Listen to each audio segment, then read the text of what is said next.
Magandang araw po, welcome po sa aking channel, Love9 TV. Patalasasan po, meron po ba kayong mga properties na napapabayaan or non-performing assets? Plan nyo ibenta, pero wala kayong oras sa pagbenta nito. Kung ito'y pagkakatiwala nyo po sa amin, tawag lang po kayo sa aking numero, usap po tayo, gawin ko po ng video for free.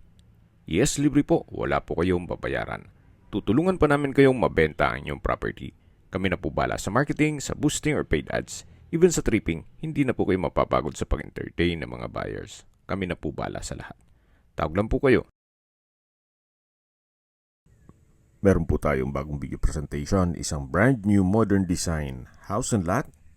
Ito po'y malapit lang sa South Luzon Expressway Mamplasan exit. By lot area po ito na 291 square meters. At ang floor area ay 350 square meters.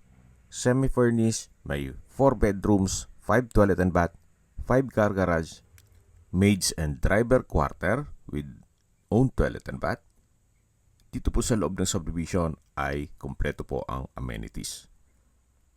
May clubhouse, 25-meter swimming pool, kiddie pool, badminton court, open playing field and picnic areas, gazebo, biking and skating rink, at meron pong 24 hours security. Napakaganda po, napakaliwalas ng kapaligiran, at maganda po ang lokasyon, gawa ng malapit po ito sa Manila at sa mga schools gaya ng Brent, Caritas, De La Salle, Saint Scholastica, at marami pa pong iba. Tunghayin niyo po itong fasad, napaganda ng disenyo at elegante po ang kombinasyon ng kulay. Dito po sa open lanay ay may access papunta sa dining area. Naka-glass walls and doors, then ito pong ceiling ay naka-ceiling panels. Ito naman po yung main door na kung saan ito po ay slatted wooden door, naka-smart lock at meron pong glass panel na may blinds. Samahan niyo po ako, pasok po tayo at welcome po dito sa bahay ni Sir. Ito po ay semi-furnished. Lahat ng furnishings na nakikita nyo ay kasama po yan. Naka-double high ceiling. Then meron pong glass walls and window. Nag-serves as natural sunlight. May chandelier, pin lamps, at may curtain na rin siya. Premium tiles po ang ginamit dito sa flooring. Then sa dulo po ay may, dun po sa parte ng hagdan o stairs ay meron pong corner glass window. Dito po sa understairs na space ay meron pong 2-seater coffee table, may lampshade, then meron pong split type aircon, at yan po yung glass railing sa second floor, dun sa open below. May console table, then may painting, at dito naman po yung dining area.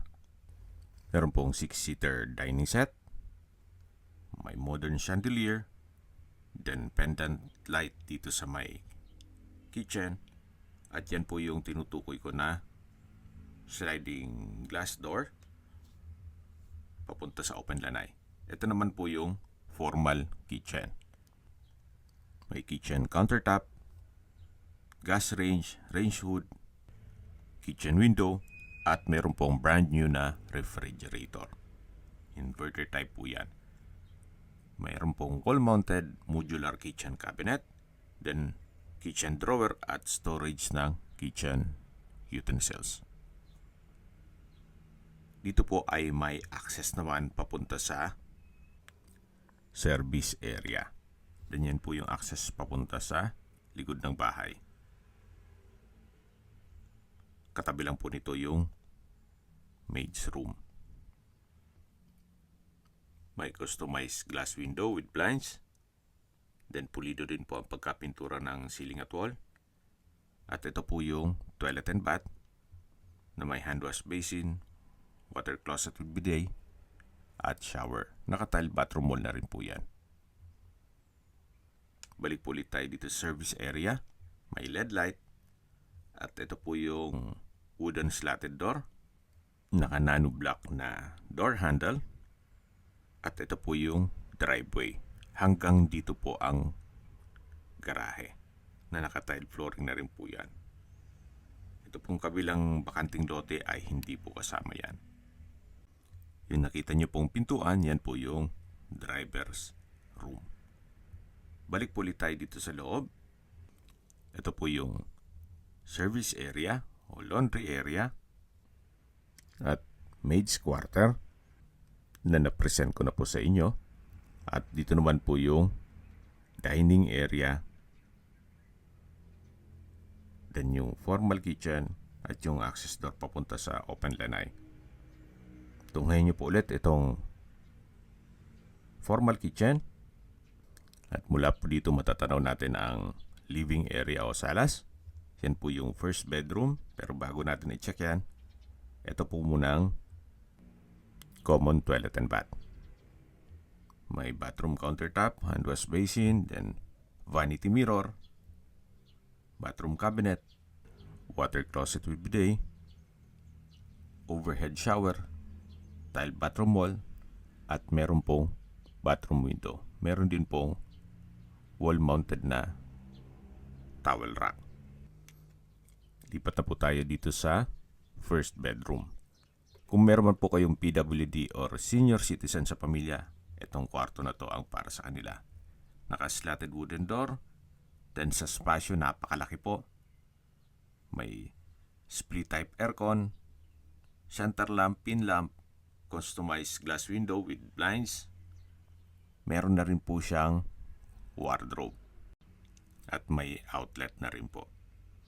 Quality po ang pagka-finish ng pintura. Napakalinis. At dito naman po yung toilet and bath. Check po natin. Halos same design lang po. May hand wash basin, then vanity mirror, wall-mounted bathroom cabinet, then may water closet with bidet, overhead shower, tile bathroom wall, bathroom window, at wall-mounted stainless towel holder. Yan po yung toilet and bath dito sa first bedroom. May split type aircon na rin po. Papansin nyo sa living area, dining area at unang kwarto ay may mga aircon o split type aircon na po. At lahat brand new yan, kaya hindi na po kayo gagastos pa o bibili o magpa-install. Balik po ulit tayo dito sa living area. Yan po yung main door. Solid wood din po itong console table. At nandito na po tayo sa may hagdan o stairs. Ito po yung naka-wooden staircase, naka-glass railing at tubular handrail. Samahan niyo po ako. Akyat po tayo. Dito naman po sa may upper part ay may staircase window. Then, nandito na po tayo sa hallway. Check po natin itong second bedroom. Malaki din po ang spasyo. May split type aircon. Maganda ang disenyo ng tile flooring. Then, may customized glass window with blinds. May wardrobe, naka-center lamp, may pin lamp, then meron na rin pong mga outlet. May sarili din po itong toilet and bath. May bathroom countertop, vanity mirror, hand wash basin, water closet with bidet, overhead shower, tile bathroom wall, at may bathroom window. Ito po yung toilet and bath dito sa second bedroom. Yan po yung split type aircon. At labas po tayo para check natin yung ibang kwarto. Ito po yung open below. Maya silipin natin yan. Balik tayo dito sa hallway. At dito naman po yung third bedroom. Halos same size lang po nung second bedroom. Then meron din po siyang split type aircon, customized glass window with blinds. May nano block na mga outlet. Meron pong wardrobe at drawer. At meron din po itong sariling toilet and bath. Ang kagandahan po sa mga disenyo dito ay lahat ng kwarto ay may sari-sariling toilet and bath. Halos same design lang po, yung hand wash basin, then bathroom cabinet, water closet with bidet, overhead shower, tile bathroom wall, at nano block na rin po yung mga switches. Then outlet. Tunghayin niyo po ulit. Ito pong third bedroom na may split type aircon na rin siya. At wardrobe. Labas po tayo. At dito naman po yung master bedroom. Naka-slatted door, then nano block door handle. Malaki po ang spasyo nito. May bed frame and mattress, split type aircon, customized glass window, bedside table and drawer. At may painting na rin po siya. Console table and drawer. At dito naman po yung walk-in closet. At yung toilet and bath. May bathtub. Then may LED mirror with the yellow light border at touch sensor. Yan po ulit yung bathtub. Then may wall-mounted towel holder. At ito po yung couple hand wash basin. Dito rin po ay may modern LED mirror na may touch sensor din po yan. May water closet with bidet, hot shower set, overhead shower, at bathroom window. Makapansin nyo po kahit po dito sa toilet and bath ay naka-slatted doors. So hindi po siya tinipid. At ito po ulit yung master bedroom. May split type aircon. May glass wall and door na access ito papunta sa balkonahe. Ito po yung balkonahe na nakita nyo dun sa unang parte ng video. Na part po yan ng fasad. Then may ceiling panels. At tunghayin nyo po ang inyong mga magiging kapitbahay. Napakatahimik po ng lugar, sariwa ang hangin, at sa Clibrapan po, banayad lang. Hindi naman siya ganun kainit, at hindi naman ganun kalamig. Balik po ulit tayo dito sa loob. May wardrobe din po dito. At lalabas na po tayo sa hallway. Ito po yung hallway. Yan po yung mga kwarto na naipresent ko na sa inyo kanina. At dito naman po yung open below. Meron pong decorative hanging light fixtures. May dubratan. At habang maglilibot po tayo at pinagmamasdan niyo po ang buong property, pag-usapan na natin ang distance, location, at travel time. Mula po sa South Luzon Expressway Mamplasan exit, ang distance is 3.5 kilometers at ang travel time is 6 minutes. Mula naman po sa Brent School, ang distance is 14 kilometers at ang travel time is 26 minutes. Mula naman po sa Caritas Don Bosco School, ang distance is 4.8 kilometers at ang travel time is 10 minutes. Mula naman po sa De La Salle University, Canlubang Campus, ang distance is 5.3 kilometers at ang travel time is 11 minutes. Sa St. Scholastica College, West Grove, ang distance is 8.5 kilometers at ang travel time is 19 minutes. Mula naman po sa Alabang Town Center, ang distance is 21.6 kilometers at ang travel time is 41 minutes. Paseo de Santa Rosa o Nuvali, ang distance is 7.5 kilometers at ang travel time is 18 minutes.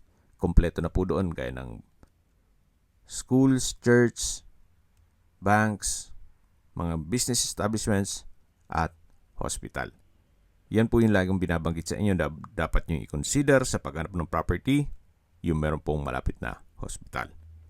Hindi ko naman po sinasabing sakitin kayo. Yan naman po for emergency purpose lang naman. At mula naman po sa Laguna Technopark, ang distance is 4.2 kilometers at ang travel time is 12 minutes. Mula naman po sa Manila o sa airport, ang distance is 34.9 kilometers at ang travel time is 1 hour and 6 minutes. Ito po yung corner window sa may staircase. At dito po sa side na to ay may landscape na po siya. Then may concrete pathway. Yan po yung glass window dun sa understairs. May faucet at hose para pag didilig po kayo ng mga halaman. Yan po yung concrete fence. At ito po yung setback sa likod ng bahay. At sa mga nag-skip po ng video, summarize ko lang po. Ito pong property ay napakalapit lang sa South Luzon Expressway, Mamplasan Exit. Brand new modern design house and lot at may lot area na 291 square meters at may floor area na 350 square meters. Titulado, buhay po ang may-ari kaya wala po kayong maging problema sa documentation o sa transfer ng title. May 4 bedrooms, then 5 toilet and bath, 5 car garage. Ito po yung maid's room at katabi lang yung driver's room. Naka wooden door, then nano block din po ang door handle at paayos naman po ang pintura ng ceiling at wall. So yan po yung driver's room, nakatabi lang po nito yung maid's room. At yan po ulit yung hallway, then ito po yung open lanai. Tunghayin nyo po ulit itong facade. At imagine na meron po kayong ganitong brand new house and lot na nasa loob ng isang exclusive community. Kumpleto ang amenities at meron pong 24 hours security at napakalapit po sa lahat. Even Manila. Okay, sa presyo na po tayo. Binibenta po ito ni owner sa halagang 35 million pesos. Kung may mga katanungan po kayo, tawag lang po kayo sa aking numero. At sa mga kababayan naman natin na sa ibang bansa, meron po akong WhatsApp, Viber at Telegram. Same number lang po, 0917-316-3399. Sa mga nagtatanong naman po ng aming Facebook, meron po aming Facebook page na Nov9TV at Facebook Real Video. Meron din pong TikTok at Instagram. May ibang YouTube channel po kami, the Nov9TV channel, Nov9TV Listings, Nov9TV On The Spot, Nov9TV Updates, at Nov9TV House Rental. Sana po naibigyan nyo ang video presentation. Paki-like and subscribe na lang po sa aking channel para ma-update din po kayo sa aking future listings. Kung sakali po hanap nyo yung mas malaking sukat ng lupa, meron din po kami ibang listings na pwede nyong pagpilian. Huwag po kayong mag-atubiling tumawag sa amin. Then, let us know your budget para malaman namin kung anong property pwede naming ilog sa inyo. Sa lahat pong viewers, subscriber at nagtiwala po sa amin, salamat po sa suporta. Ingat po kayo lagi at yung pamilya. Maraming salamat po.